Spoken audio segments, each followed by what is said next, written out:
Guys welcome to my blog. आज चाहिँ म जाँदैछु मेरो गाउँको मन्दिर देखाउन। मेरो गाउँको मन्दिर कस्तो छ त्यो पनि कमेन्ट गरिदिनु होला। त्योभन्दा अगाडि लाइक कमेन्ट शेयर सब्सक्राइब सबै गरिदिनु होला है। म अब जाँदैछु, लेट्स गो।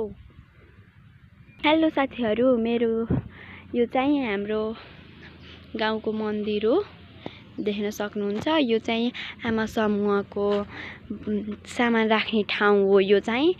अनि यहाँ चाहिँ भजन कीर्तन हुने ठाउँ हो। यो 2-3 दिन भयो यो उस गरेको चाहिँ, त्यही भएर अलि राम्रोसँग उस भएको छैन, त्यही भएर यहाँ पानी हाल्नुभएको छ। यो चाहिँ हो हाम्रो मन्दिर, हाम्रो गाउँको मन्दिर हो यो चाहिँ। यो मन्दिरमा एकादशी अनि त्यस्तो केही पर्यो भने यहाँ पूजा गर्न आउनुहुन्छ अनि यतापट्टि भजन लगाउनुहुन्छ। अनि यो हो हाम्रो तुलसीको बोट। यो तुलसीको बोटमा पनि रङ लगाएर यस्तो राम्रो गराउनु भएको छ। अनि यो हो हाम्रो गाउँ। यहाँ चाहिँ तलपट्टि कोरिडोरको बाटो छ। यहाँ कोरिडोरको बाटोमा चाहिँ सबै गाडीहरू बाइकहरू आइरहन्छ।